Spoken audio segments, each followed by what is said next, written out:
And we're back. So the Chibis are at the pool, and the sun is horny.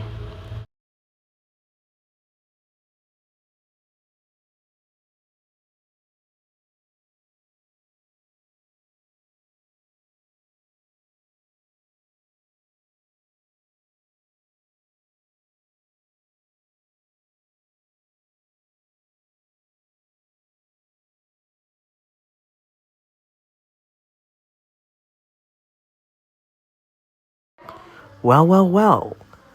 I guess I'm ranting about Disney's Chibiverse again. Yeah, I needed to find something else to do. Let me know if I should make other things like different videos talking about something else because this is season 3, the final season. A place called Candy. So it starts off with the narrator saying that that the sun is shining, the birds are singing, and the kids are up to more crazy shenanigans. Then Sugar Mama says that she can't watch her stories with all the noise. So then, wait, if you can't watch your stories with all the noise, then why not just watch your stories in your own house instead of outside? I mean, like, why are you watching it outside?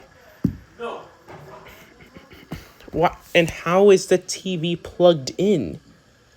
It should not be plugged in. There's no cables outside. How are you watching TV outside?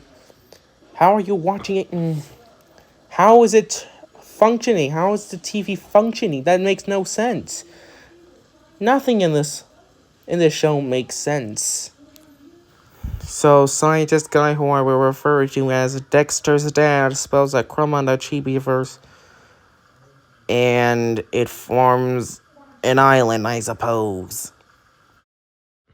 They had the idea of calling it either Zipline Island, or Roller Coaster Island, or Skibbity Toilet Island, but Sugar Mama said, no, screw your ideas, we're calling it Grown Up Island. The Chibi kids are sad about that, so they devise a plan to break into Grown Up Island. Plan number 1 is to slingshot themselves there. That failed. Plan number 2 was to zipline there. That failed. And plan number 3 was to bring a tiger to life using imagination to fly themselves there. And guess what happened? That failed. So they catch 2 of the Proud Family babies, whatever their names are, riding on balloons, so they get the 300 IQ idea. They use balloons to get to Adult Island, and it actually worked. But to their shock, Grown Up Island is just filled with grown-ups doing grown-up things, like taxes and sleeping. So they were disappointed, so Hop Hop said, hey, when you tried breaking into Adult Island, that was fun, right? And they agreed. So Harry Hop Hop Potter tells sharing is caring Mama to that the kids are gone, and it turns out they were having fun without them. Wow. This episode was really not that special. I'm gonna put you in the face! But it's opposite day. Oh So this episode takes place at the pool, and the sun is horny for some reason. So Anne and Friends wants to go do the perfect dive, but Markiplier is too clumsy. Oh no. Anyways, what's Marcy's big solution to this problem? She gets help from the witch from Kif, whose name I do not remember, so I'm just gonna refer to her as Shrek. So Mark Zuckerberg says, hey, you can make me well coordinated. But Shrek says, nah. So then Planet Mars says that she'll hack into the screen things in Chibiville or wherever the hell it is that they live, and fill them up with pictures of her. And that was enough to get Shrek to give her a potion that makes everybody their opposite.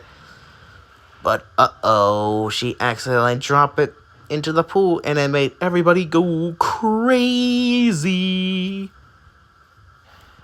So Shrek had an antidote, but then Molly catches it, but it turns out it was evil Molly who catched it. Ruh-roh.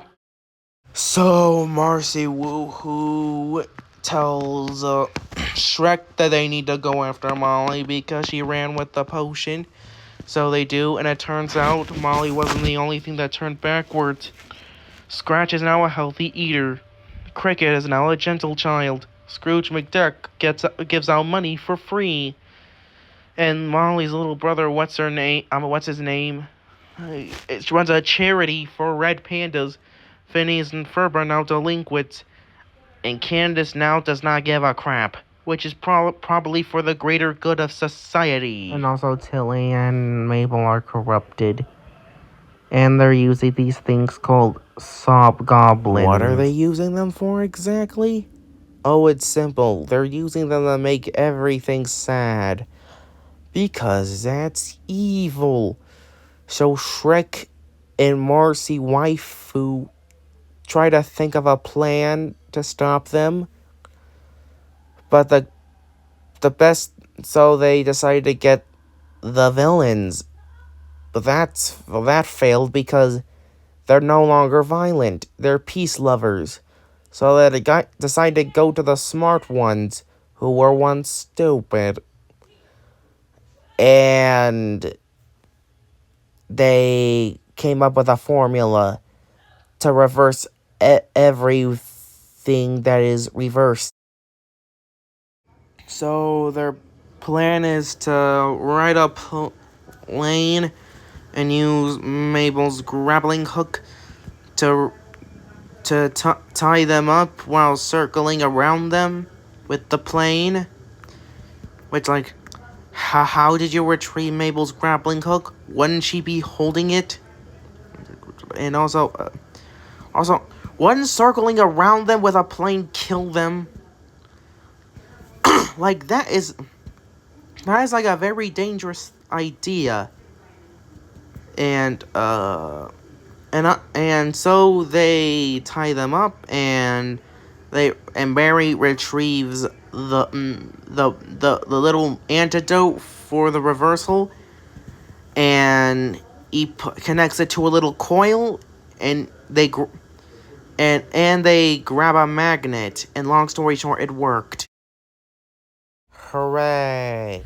So everything goes back to normal, and Emperor Bellows looks like the Hollow Knight. So Marcy goes back to her friends and tells her she can't do the dive. So Android says, Marcy, wow, wow, wubsy, wubsy, wubsy, wow, wow. You don't need. We like you for being clumsy. When we said the perfect dive, we meant perfectly like ourselves. So her getting the reversal potion was for nothing. Gee whiz. I love it when a show wastes my time. Anyway, they do the routine. Shrek gets her face on everywhere. And the end. This episode gets 3 Funyun bags out of 10 reversal potions.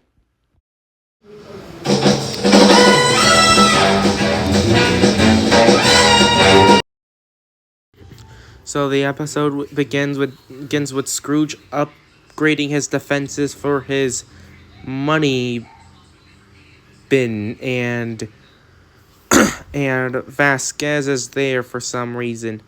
Shouldn't he be guarding Remy? Who cares? Okay. So Scroogle says that whoever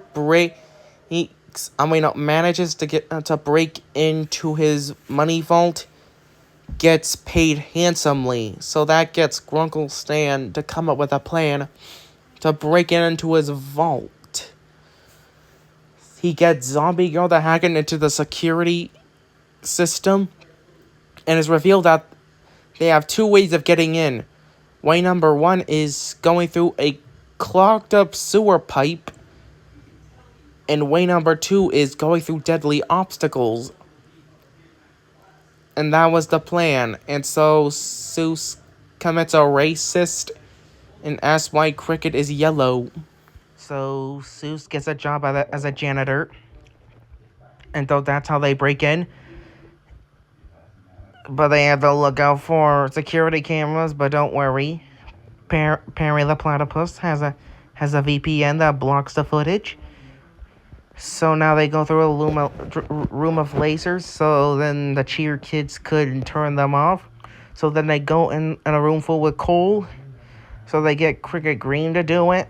They walk through the coal to get the key, and he did. They got the key. So the second key is behind a library, so they get Shrek to turn them small. So once they get inside the other room behind the library, the key is flying above them. So they get Sprig to catch it with his tongue, and then they go to get the third key, but it's on the neck of Super's the demon of hell. Wait, no, the dog of hell. So they get Telly to calm him down and make him fall asleep, and it worked. They retrieve the key. And the fourth key's in a booby-trapped room, so they get Scratch to go in there and retrieve it, and he did. So they use the keys to unlock the door that leads to the vault, but it's nothing more than a brick wall. And it turns out Seuss was actually Seuss all along, but Scrooge McDuck. And so Scrooge explains that he tricked Seuss into going to an address that doesn't even exist just to disguise as him. So Ford claps, and it turns out he wasn't actually Stan, but his twin brother Ford. Because Stan went through the clogged sewage, and now Stan goes for a swim in Scrooge McDuck's coins, but it turns out they were chocolate coins, and Scratch eats them all. The end. I mean, this episode was okay. It gets 6 Woodies out of 10 Buzz Lightyears. So yeah, this video this really took a lot out of me, and I just want to do something else now. Okay, bye.